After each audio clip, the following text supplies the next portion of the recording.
اور بڑی کوشش کی کہ اس کو نکالنے کی، وہ نہ نکلی. پھر میں نے کہا جن پر میں نے دل میں اعتراض کیا تھا ان کے دربار میں چلو. یہ بجود اسرار میں ساری باتیں موجود ہیں.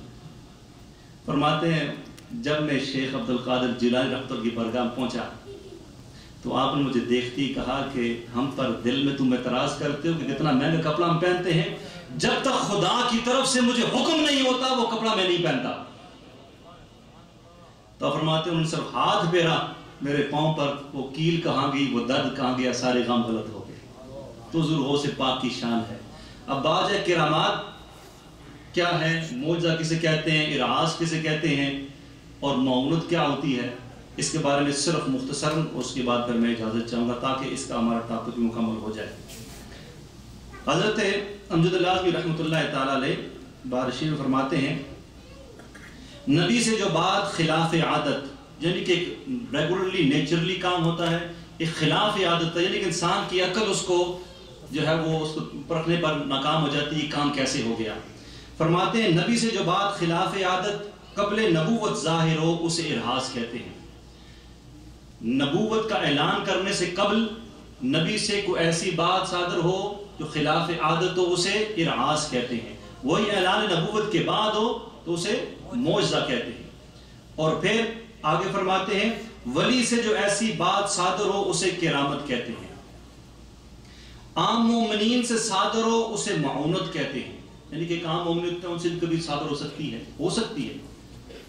کوئی دعا فوراً کرے فوراً قبول ہو جائے، کوئی آپ کے لیے عام بندہ دعا کرے فوراً قبول ہو جائے، کوئی ایسی بات ہو جائے تو اس کو آپ فرماتے ہیں معونت کہتے ہیں. اور یاد رکھیے بعض اوقات یہاں پہ بھی کہتے ہیں نا فلان اتنا کافر ہے، وہ اتنے کرتب دکھا رہا ہے، ویسے کام کر رہا ہے.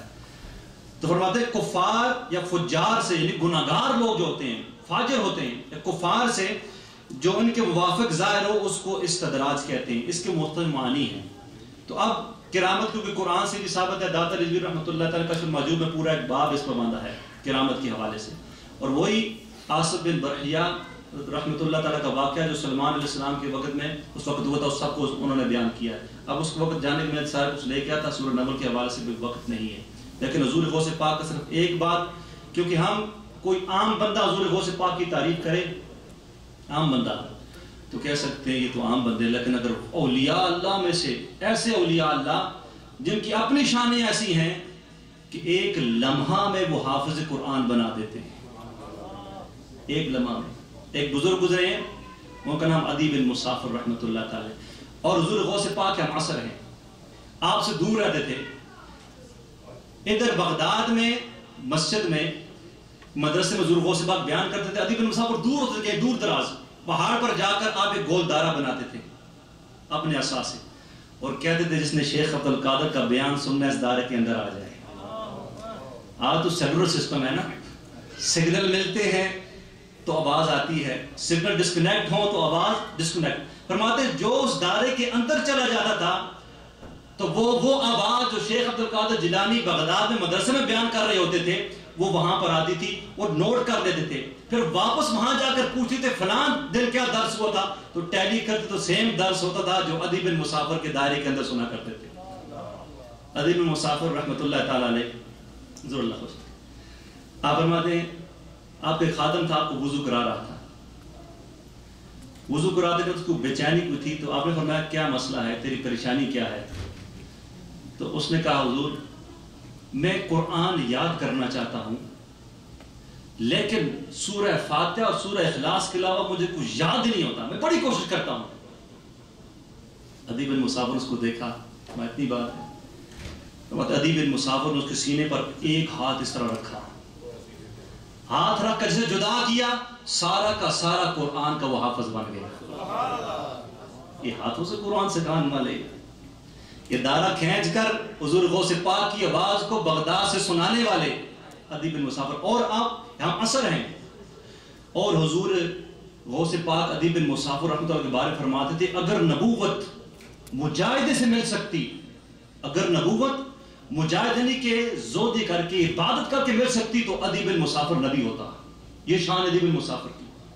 اب سنیے عدی بن مسافر رحمۃ اللہ تعالی علیہ حضور غوث پاک کے بارے میں کیا فرماتے ہیں۔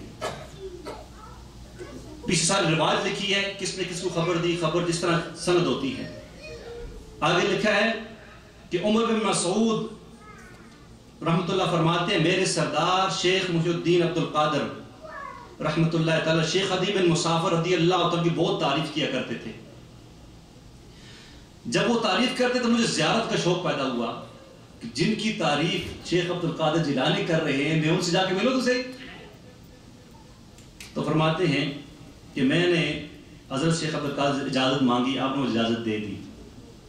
تب میں نے سفر کیا یہاں تک کہ کوئی حقار کی طرف آیا اور ان کو یعنی کہ شیخ ادی بن مسافر کو لالچ میں اپنے حجرے کے دروازے پر کھڑا پایا۔ شیخ ادی بن مسافر نے فرمایا، میں گیا ہی تھا، شیخ ادی بن مسافر فرمایا اے عمر مرحبا۔ میں نے گفتگو بھی نہیں کی، ان کو میں ملا بھی نہیں ہوں، آیا ہوں وہاں سے ملاقاتن کے لیے، اے عمر مرحبا، اور ساتھ فرمایا اے عمر تو سمندر کو چھوڑ کر نالی کی طرف آیا ہے۔ آج کو کیا بیان کرے حضور غوث پاک کی شان۔ مگر عمر تو سمندر کو چھوڑ کر نالی کی طرف آیا ہے۔ شیخ عبد القادر رضی اللہ تعالیٰ زمانے کے تمام اولیاء کی باغوں کے مالک اور تمام محبین کی سواریوں کو ہانکنے والے ہیں رضی اللہ تعالیٰ۔ یہ حضور غوث پاک کی شان ہے۔ ہم حضور غوث پاک اگر آپ کو کرامات بتاؤں تو پھر تو بہت ٹائم لگ جائے رات پوری۔ بہرحال یہ اللہ کا ہم پہ احسان ہے کہ ہم مسلمان ہیں، اور اللہ کا ہم پہ احسان ہے کہ ہم آقا کریم رؤوف الرحیم صلی اللہ علیہ وسلم میں ہیں، اور نور لا نور کہ اللہ کا ہم پر احسان ہم اہل سنت والجماعت سے ہیں۔ اور کچھ لوگ ایسے ہیں جو آج اپنے آپ کو سید کہتے ہیں، یاد رکھیے، لیکن حضور غوث پاک کو وہ سید نہیں مانتے۔ کیوں؟ کیوں حضور غوث پاک نے عقیدہ اہل سنت والجماعت کا دیا ہے، اس لیے صرف وہ ایک فرقہ ہے، میں نام بھی نہیں لیتا، جو کہ حضور غوث پاک کو سید میں نہیں مانتا۔ اور ایون اگر آپ ہسٹری پر ہیں حضور غوث پاک کے روزے کی تو ایک دفعہ شہید بھی کیا انہوں نے، پھر دوبارہ جو سلطنت العثمانیہ کے جو خلیفہ تھے انہوں نے اس کو دوبارہ تعمیر کیا۔ ایک دفعہ وہی لوگ حضور غوث پاک کے امتحان لینے کے لیے 2 ٹوکرے لے کر آئے آپ کے پاس۔ ایک میں بالکل ایک بچہ تھا جو کوڑ زدہ تھا، نابینا تھا، وہ 1 ٹوکرا، اور ایک میں بالکل ٹھیک ٹھاک بچہ۔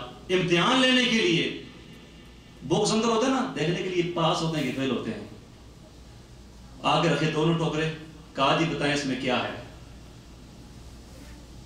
آپ ایک ٹوکرے کے پاس کے اس پہ ہاتھ رکھا جس میں کوڑی والا تھا، نابینا تھا، فرمایا اس میں ایک بچہ ہے جو کوڑی زدہ ہے، نابینا ہے۔ اس کو کھولا گیا، وہ بالکل ایسا تھا۔ حضور غوث پاک نے فرمایا اللہ کے حکم سے کھڑا ہو جا۔ اللہ نے یہ شانیں پچھلی امتوں کے نبیوں کو عطا فرمائی۔ نبی صلی اللہ علیہ وسلم فرمانا میری امت میں، جی بتو یو نیڈ سم تھنگ،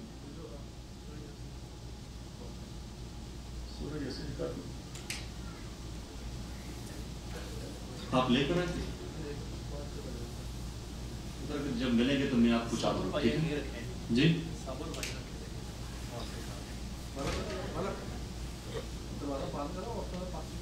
چلو ڈور کے آپ نے گھر دے کے آئے، میں کو چاہتا ہوں تو اللہ کے حکم سے کھڑا ہو جا، تو بالکل کھڑا ہو گیا، کھڑا ہو کے چلنے پھرنے دوڑنے پھرنے لگا۔ اور دوسرے میں کہا اس میں بالکل تندرست بچہ ہے، اب تم میں لے کر آئے ہو میرے امتحان کے لیے۔ اس کو کھولا تو بالکل بچہ ٹھیک تھا۔ تو اللہ کے ساتھ حضور غوث پاک کا یہ تعلق، یہ ربط کہ غیب کے پردے سارے اٹھ گئے، حجابات سارے اٹھ گئے، یہ تو عام بات ہے۔ میرے پاس تو اس میں بجد اور سامنے ایسا ایسا کلام ہے حضور غوث پاک کا، بندہ خود پڑھ کے ایک دفعہ اپنی جرجری لیتا ہے اور 7 آنکھوں سے آنسو بھی نکلتے ہیں، پر اللہ کا شکر بھی ادا کرتا ہے۔ شکر ہے ہمارے ہاتھ میں بھی حضور غوث پاک کا دامن ہے، یہ اللہ کا احسان ہے، اللہ کا کرم اور فضل ہے۔ اللہ اس پر ہمیں استقامت نصیب فرمائے۔ اور آج جو دیر ہو چکے ہیں، مجھے پتہ ہے بڑا قیمتی وقت ہوتا ہے ساتھیوں آپ کا، اور میں تہہ دل سے میرے جو ساتھی دور اور نزدیک سے آتے ہیں سب کا میں اسپیشلی ہر دفعہ اس لیے مدنی اسپرنگ والوں کا نام لیتا ہوں کہ مجھے ان سے محبت ہے اور ان کو مجھ سے محبت ہے، الحمدللہ آپ سب سے محبت ہے۔ لیکن یہ ہمت ہے، یہ ہمت ہے. یہ آپ لوگ آتے ہیں ایوری سنڈے کو یہاں پر آتے ہیں. آج دو کہ آج سردی تھی، ہمارے سلمان بھائی نے وہ ایک وائپر پہ وہ ڈالی بھی ہے کہ سردی ہو تو وہ دعا پڑھیں تو کیا فائدہ ہوتا ہے، لکھا ہوا نا، وہ سن بھی جائیں. باہر نکلیں آپ کو سردی لگے گی اس طرح، جب سردی لگے گی تو آپ کہیں لا الہ الا اللہ محمد رسول اللہ. اے اللہ مجھے جہنم کے زمہریر سے بچا. جہنم ایک جگہ ہے، زمہریر اس کا نام ہے، اس میں اتنی سختی سردی ہوتی ہے کہ دنیا سردی کے مقابلے میں کچھ نہیں ہے. تو جب یہ بندہ پڑھے گا اللہ اس کو سردی سے اس سے بچا لے گا. تو آپ یہ باہر جائیں گے تو 9 ڈگری ہے تقریباً کہ 10 ہے، تو فوراً لگے تو فوراً کہیں لا الہ الا اللہ محمد رسول اللہ. اے اللہ مجھے جہنم کے زمہریر سے بچا، جہنم کی سردی سے بچا. آج کی محفل کا فائدہ تو یہ ہوگا انشاءاللہ اس سے سیو ہو جائیں گے انشاءاللہ اللہ کے فضل و کرم سے. اللہ ہم کو جہنم کی گرمی سے، سردی سے، بلکہ ہماری قیامت تک آنے والی نسلوں کو، تمام مسلمانوں کو جہنم سے بچائے اور جنت میں اپنے محبوب کا پڑوس عطا فرمائے. جزاک اللہ خیر واحسن الجزاء.